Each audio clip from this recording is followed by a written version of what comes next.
Good evening and welcome to our daily devotional reading. I hope you are having a good day or had a good day. Before we begin, let's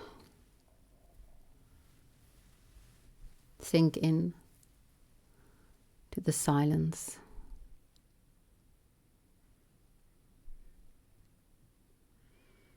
To the absolute, to the all, or to the nothing. To the below.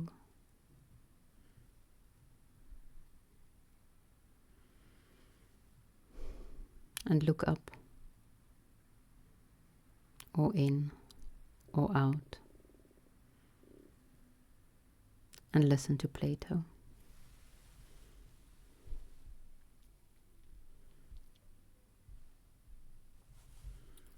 Stranger. I must again have recourse to my favorite images. Through them, and them alone, can I describe kings and rulers. Young Socrates. What images? Stranger. The noble pilot and the wise physician, who is worth many another a man. In the similitude of these, let us endeavor to discover some image of the king. What sort of image? Well, such as this. Every man will reflect that he suffers strange things at the hands of both of them. The physician saves any whom he wishes to save, and any whom he wishes to maltreat he maltreats, cutting or burning them, and at the same time requiring them to bring him payments, which are a sort of tribute, of which little or nothing is spent upon the sick man, and the greater part is consumed by him and his domestics. And the finale is that he receives money from the relations of the sick man, or from some enemy of his, and puts him out of the way. And the pilot of ships are guilty of numberless evil deeds and of the same kind. They intentionally play false and leave you ashore when the hour of sailing arrives, or they cause mishaps at sea and cast away their fright, and are guilty of other rogueries. Now suppose that we, bearing all this in mind, were to determine after consideration that neither of these arts shall any longer be allowed to exercise absolute control either over freemen or over slaves, but that we will summon an assembly either of all the people or of the rich only, that anybody who likes, whatever may be his calling, or even if he has no calling, may offer an opinion either about seamanship or about diseases, whether as to the manner in which physic or surgical instruments are to be applied to the patient, or again about the vessels and the nautical implements which are required in navigation, and how to meet the dangers of winds and waves which are incidental to the voyage, how to behave when encountering pirates, and what is to be done with the old-fashioned galleys, if they have to fight with one another of a similar build, and that, whatever shall be decreed by the multitude on these points, upon the advice of persons skilled or unskilled, shall be written down on triangular tablets and columns, and enacted all through, although unwritten, to be national customs, and that in all future time vessels shall be navigated and remedies administered to the patient after this fashion. Young Socrates. What a strange notion. Stranger. Suppose further that the pilots and the physicians are appointed annually, either out of the rich or out of the whole people, and that they are elected by lot, and that after their election they navigate vessels and heal the sick according to the written rules. Worse and worse.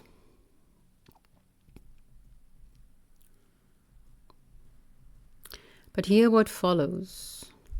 When the year of office has expired, the pilot or physician has to come before a court of review, in which the judges are either selected from the wealthy class or chosen by lot out of the whole people, and anybody who pleases may be their accuser, and may lay to their charge that during the past year they have not navigated their vessels or healed their patients according to the letter of the law and the ancient customs of their ancestors.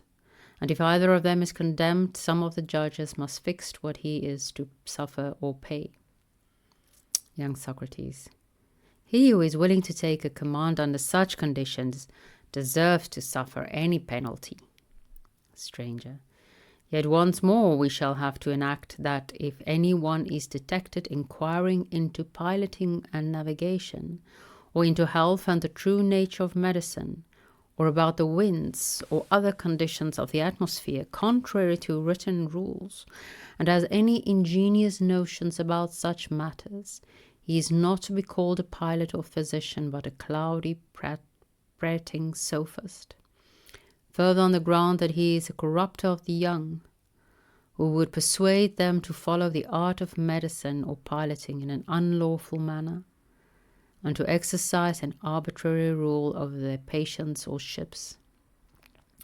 Anyone who is qualified by law may inform against him, and indict him in court. And then if he is found to be persuading any, whether young or old, to act contrary to the written law, he is to be punished with the utmost rigor.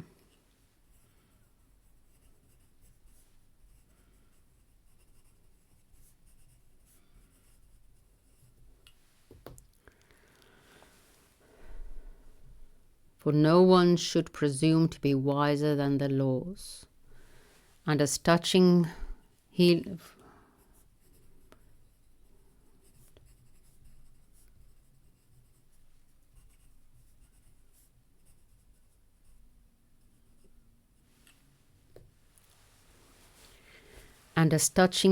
and health and piloting and navigation, the nature of them is known to all. For anybody may learn the written laws and the national customs, if such were the mode of procedure, Socrates, about these sciences and about generalship, and any branch of hunting, or about painting or imitation in general, or carpentry, or any sort of handicraft, or husbandry, or planting, or if we were to see an art of rearing horses, or tending herds, or divination, or any ministerial service, or draught playing, or any science conversant with number, whether simple or square or cube or compromising motion, I say, if all these things were done in this way according to written regulations and not according to art, what would be the result? Young Socrates. All the arts would utterly perish and could never be recovered, because inquiry would be unlawful, and human life, which is bad enough already, would then become utterly unendurable.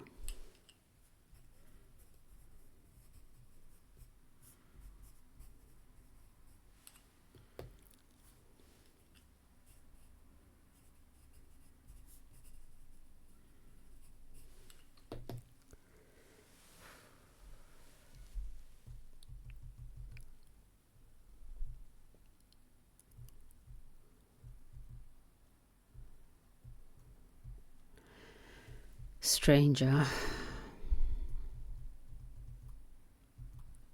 But what if, while compelling all these operations to be regulated by a written law, we were to appoint as the guardian of the law someone elected by a show of hands, or by lot, and he, caring nothing about the laws, were to act contrary to them from motives of interest or favor, and without knowledge? Would not this be a still worse evil than the former? Very true. To go against the laws which are based upon long experience and the wisdom of counselors who have graciously recommended them and persuaded the multitude to pass them would be a far greater and more ruinous error than any adherence to written laws? Certainly. Therefore, as there is a danger of this, the next best thing in legislating is not to allow either the individual or the multitude to break the law in any respect whatever. True. The laws would be copies of the true particulars of actions, as far as they admit of being written down from the lips of those who have knowledge.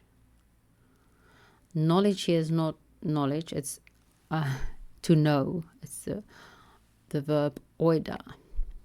Oida, I think it's, let me just make it a little, yeah, oida. Young Socrates. Certainly they would.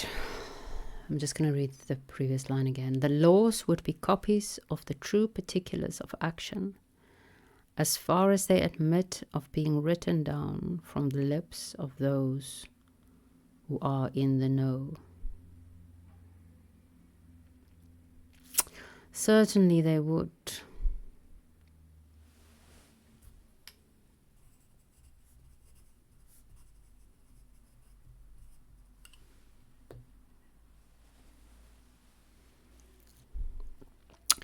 And as we were saying, he who has knowledge and is a true statesman will do many things within his own sphere of action by his art without regard to the laws, when he is of opinion that something other than that which he has written down and enjoined to be observed during his absence would be better.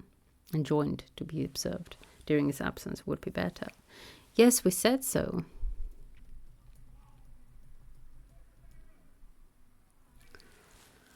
And any individual or any number of men having fixed laws in acting contrary to them with a view to something better would only be acting as far as they are able, like the true statesman. Certainly, if they had no knowledge of what they were doing, they would imitate the truth, and they would always imitate ill. But if they had knowledge, the imitation would be the perfect truth, and an imitation no longer. Quite true. And the principle that no greater number of men are able to acquire a knowledge of any art has been already admitted by us.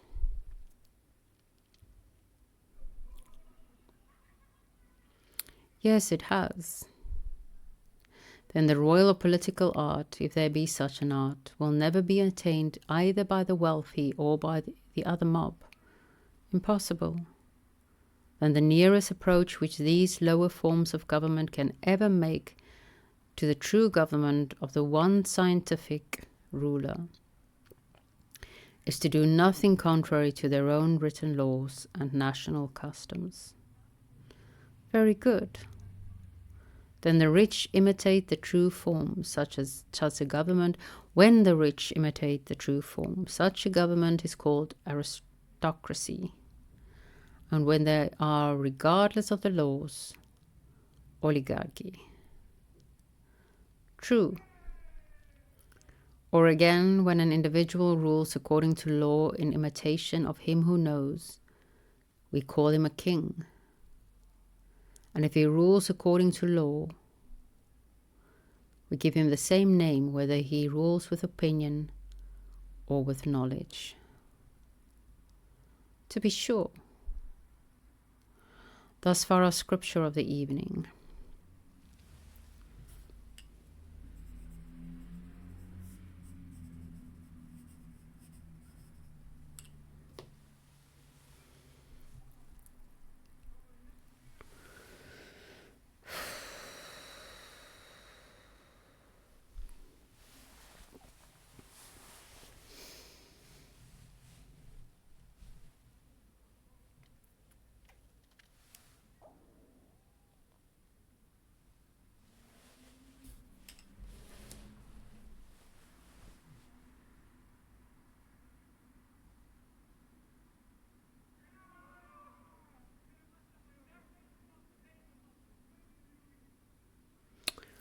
I do think Socrates made an appearance here in reference. The whole corrupting of the young, being trialed and punished for it.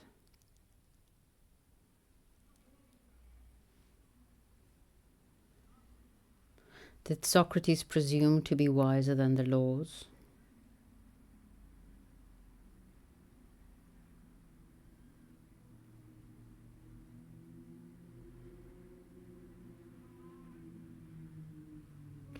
The whole innovation against law,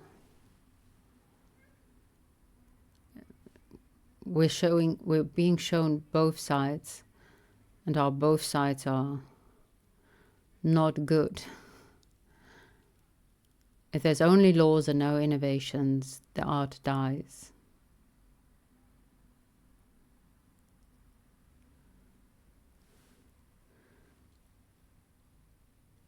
But if there's no adherence to laws, the ignorant rules, society dies. We see both of these, maybe, potentially.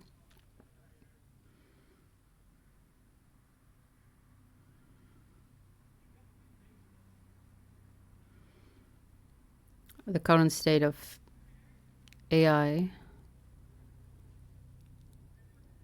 still adheres to laws as far as I know, without much innovation. At least imaginative innovation.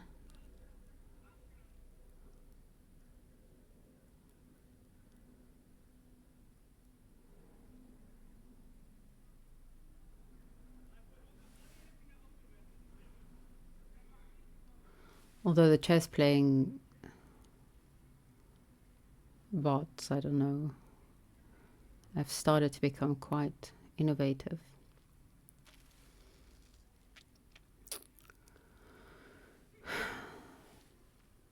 And everyone knowing everything about what is healthy.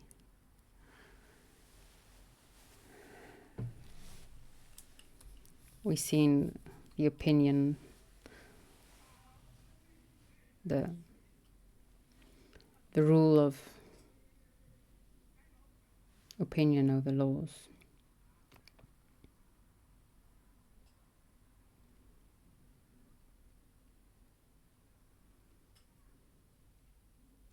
So what to do?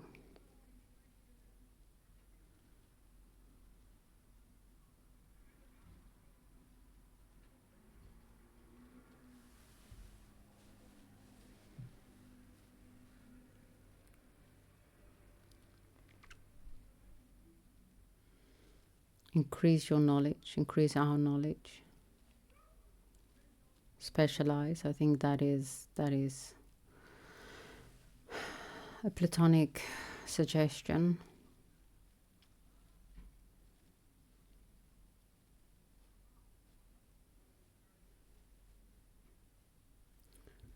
Wie kennis versamel, versamel smart.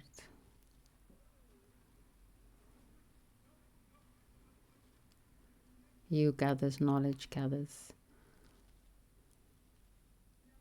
suffering. Don't know what the English would be. Not suffering, more despair, I think.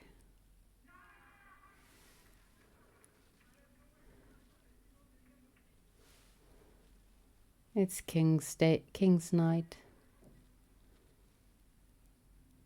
King's Day is a day in the Netherlands where all the rules are turned upside down. A type of Fool's Day. I read about it first, I think, in Religion for Atheists by the School of Life dude.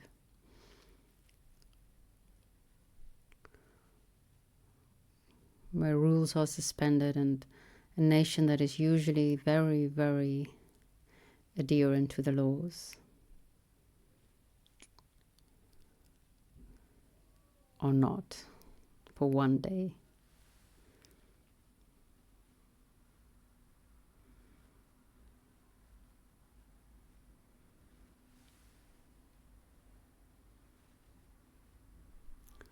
That seems to work.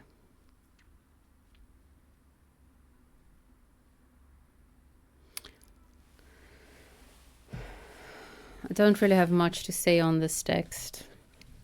My mind is full of other things. I'm wrapping up my reading of Nietzsche and the Antichrist, and Ecce Homo is also in this book. And I read this, which made me think of the video that I shared yesterday. The gospel, that is the good news, died on the cross. I would very much recommend the Antichrist to Christians especially. Not because he attacks your Christ, he doesn't. He attacks those who claim to follow him, but don't. It's always, I was thinking Nietzsche is not really someone you can use to build a system, but he is very much someone you can use to question yourself and your systematic thinking. Folly also had a new video out which made me cry. I don't know how many people cry when they watch philosophical talks, and I did not cry because I had difficulty understanding, although I did. It just really moved me. I will have to look deeper into that. I imagine the man he interviewed, well, I'm quite sure he's a Platonist. From this language, he's an idealist, he says, but his language is very Platonic. So I'm imagining he's a Platonic idealist. From his eyes, I suspect that he's a Christian. I've seen many Christian eyes in my life, and his eyes has a familiar shine to it. So I'm suspecting he's a Christian. I don't think he said as much, and I didn't Google him. And maybe I'm wrong. Maybe he's just a shiny eye guy. But I really like his thought. And I think I realized that I have been experiencing a lot without actually feeling a lot, without thinking about it. And before I watched it, I was thinking that, I should start systemizing because there's no coherence in my worldview. And that is not one does not feel very safe without a coherent worldview. I shy away from building a coherent worldview because I had one and lost it. And that hurts like a motherfucker. So, but I should start writing down. And for instance, I'm not sure I'm a meteorological nihilist or something like that, actually. Maybe, but I'm not sure. I don't think so. And I think I am most definitely a determinist, but it might be because of personal reasons and not really my intellectual view. And what type of determinism? Because I believe in the block theory of time, like present, past, future, all is.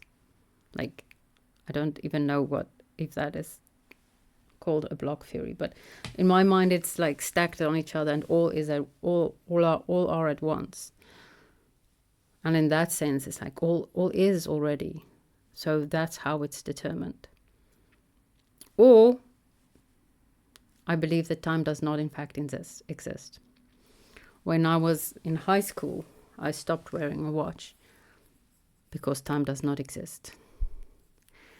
And I had a clock against my wall, which I once went to a Halloween party as an angel, and I had wings, and I put the wings behind the clock and wrote "Time flies" on it.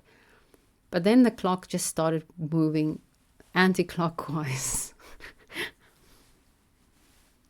I don't know why, but it coincided with my time, the time that I was the time. It coincided with me and Adele developing the theory that time does not exist. So that was interesting. And then it stopped. So it did not fly. But it moved backwards for a while before it stopped. Strange clock.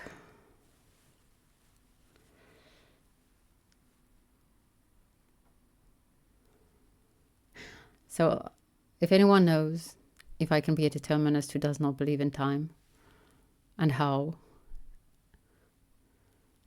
please let me know.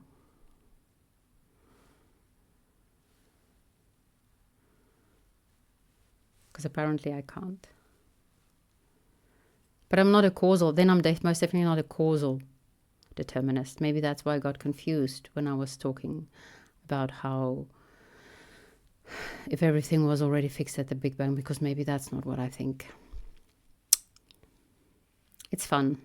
It's probably that you're going to see more of this, me trying to figure out what it is that I think, because I haven't really thought it, I've only felt it. So it's going to be quite incoherent, but welcome to my mind. I hope you have a good night's rest, or a good day if you're watching this in the morning. And may the spirit of Sophia be with you.